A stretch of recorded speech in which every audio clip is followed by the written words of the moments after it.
Hey, welcome to Dit Dot. My name's Amanda. Who else just loves pigs in the blanket? I mean, it's not a meal just for kids. Us grown-ups love it too, right? So I had it on the menu plan this week, but when I went to the grocery store, they were completely sold out of crescent rolls and biscuits, canned biscuits, which I don't really like canned biscuits that much anyway. But I was like, I really, really want pigs in the blanket this week. So I decided, okay, it's not the shortcut of using the crescent rolls. I'm gonna do pigs in the blanket rolled up in pretzel dough, and it's gonna be even more epic than crescent rolls. So making homemade pretzel dough is not that hard, it just takes a little bit more time, but let's dive into it. To start with, I have a cup and a half of really warm water that I put about a tablespoon or so of sugar in, and then you can use a packet of yeast or a couple of tablespoons. No, I think it's like a tablespoon and a half. I don't know. I don't really usually measure. I'm just kind of putting some in. And then I'm going to whisk that up. This is called blooming our yeast. And we want to make sure that the yeast is nice and bubbly and happy. If it doesn't bubble in this step, throw it out, start over. Your bread will not rise. You have to have active yeast to be able to make it work. Okay, so while that is blooming, I am going to put in about 4.5 cups of just white flour, all-purpose flour, in my stand mixer. So there's 4, and again, your friend Amanda, she doesn't like to measure, so I'm just kind of guesstimating. With bread anyway, you have to kind of get the feel for it, and we will be adding more, we'll add more flour if our dough is still too tacky at the end. So let me grab some salt.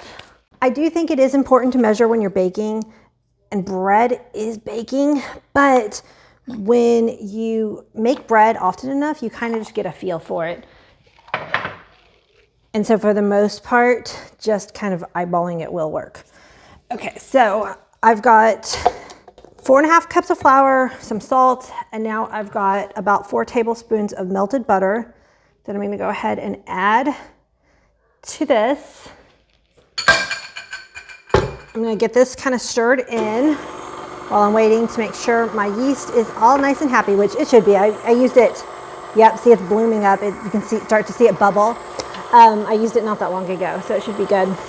While the butter is mixing in, I want to show y'all something. Earlier today, my daughter Maddie made these cupcakes. So today is little Watson's 5th birthday. He's tired because, I kid you not, the entire time we were baking those, it's like he knew they were for him and he just could not wait to get one. So you should definitely check out that video. We had a lot of fun baking and giving him a cupcake, and then we gave some of the extras to our neighbor who has a little dog too. I think it's a corgi, I don't remember. Okay, so you can see that the yeast is nice and happy, so I'm gonna go ahead and we're going to pour it in, and we are going to mix this in and see how our dough goes. Don't want to go too high because we don't want flour going everywhere.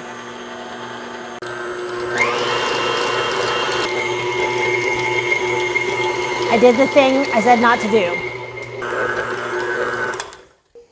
Okay, so you can see at this stage, I call the bread is kind of, I call it shaggy, but it's actually really good.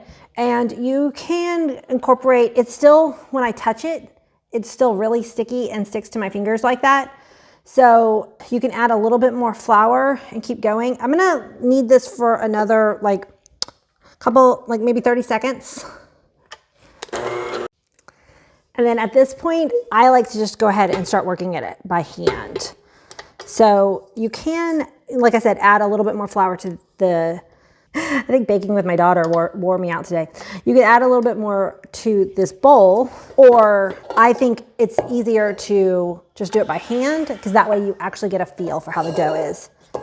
Because we don't need that much more. Yeah, this just didn't really even mix that well. It's very crumbly on the top and sticky on the bottom.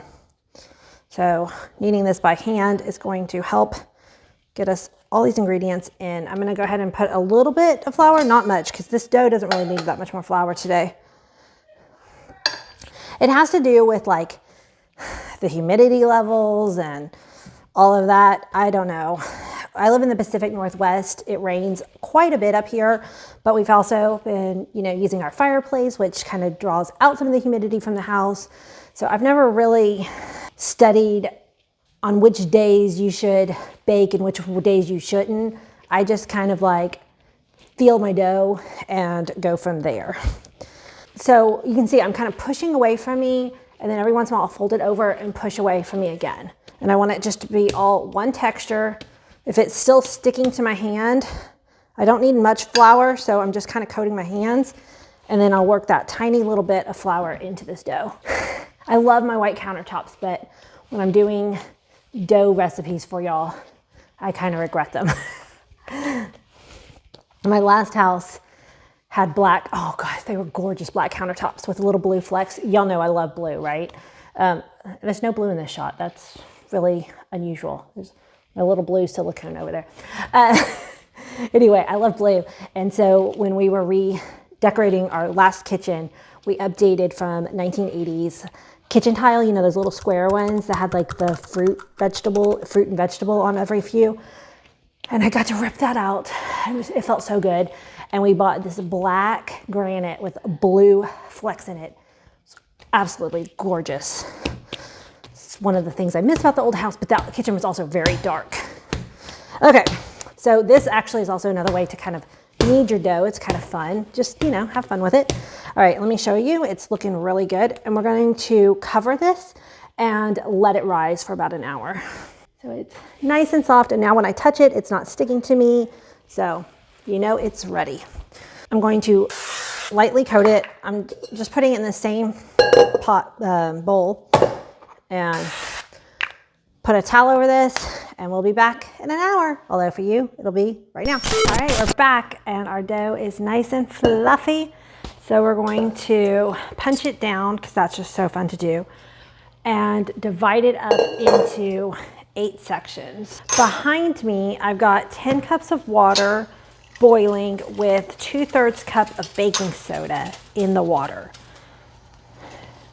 I will link this pretzel recipe down in the description box below. So basically what I'm doing is I'm halving my dough and then halving it again until I get 8 pieces. I think that's what I'm gonna go with. And then for the hot dogs that I'm using, you can use like whatever kind of sausage or hot dogs that you wanna use, but these jalapeno cheddar ones sounded really good for husband and I, and better cheddar for the girls. Now the trick is gonna be to keep them separate, because my kids are not gonna want the jalapeno ones. So I've got that water down on low right now. I'm trying to decide, there's a couple of different ways we can do this. So I can get this and kind of wrap it around so I got one of these are straight out of the refrigerator. They're not cooked yet, because we're going to boil them, and then we are going to, I want to cover the whole thing though. So let's see, when I get the dough where it will basically wrap around the entire hot dog as best we can. And then I have a cookie sheet with some parchment paper on it.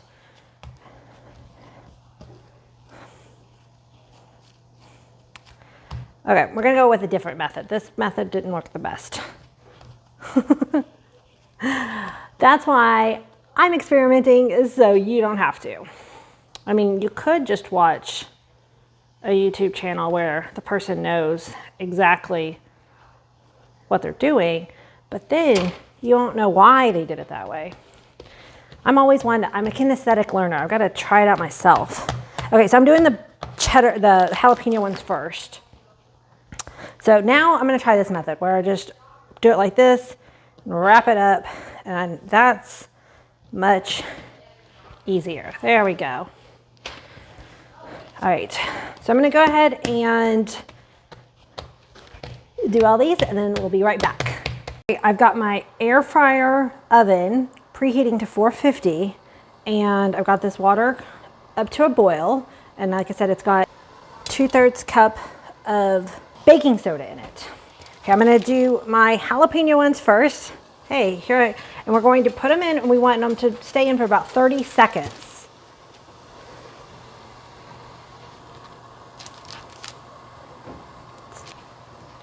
And I'm going to carefully pull it out, and then I've got a rack over here that I'm going to lay them on. All right, so I'm going to go ahead and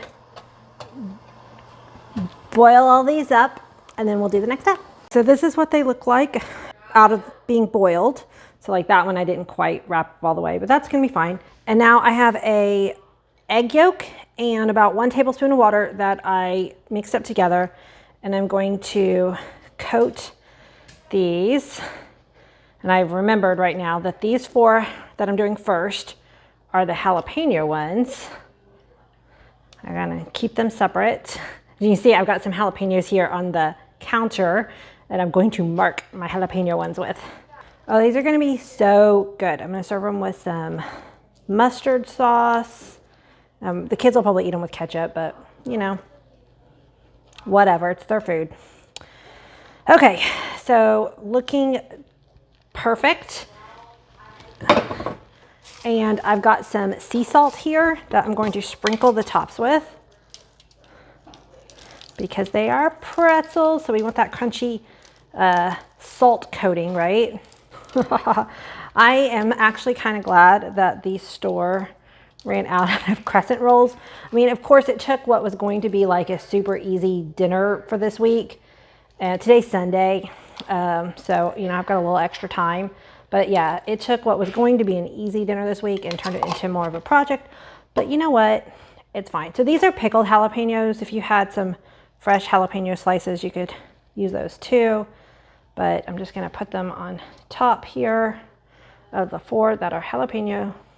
And then we're going to pop these in the oven for about 12 to 14 minutes until they start to crisp up and cook all the way through.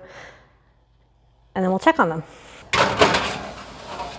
I just pulled them out of the oven. It actually was about 10 minutes. So you can see like this one I didn't seal very well, but the ones that I did look absolutely beautiful. They're gonna taste great either way. Okay, wow, look at these. I cannot wait to eat them. So when I was about to plate them a while ago and I picked one up and it felt like it was still raw, the dough was still kind of raw in the middle. So I lowered the temperature down to 350 and stuck them back in, and oh my gosh, this crunchy outside, and then you can tell the inside is still nice and soft. I'm just so excited, guys. All right, let's go ahead and plate one up and see what they taste like. Oh my gosh, guys, these look so flippin' amazing. I cannot wait. Okay, they are so soft. Watson's really excited for his dinner too. Okay, they're hot. Let's see if I can bite into this.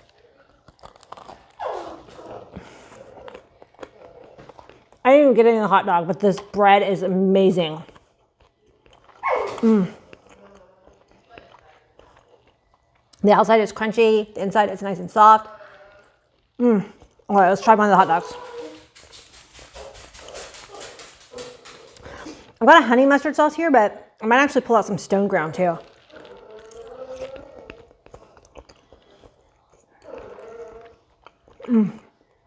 Good and spicy. You see how I marked it with the jalapeno on top? Oh, I cannot wait to call the family down. They're going to be so excited for this dish. I served it with some Brussels sprouts and roasted carrots, you know, kind of balance out the meal a little bit. I hope y'all enjoyed this.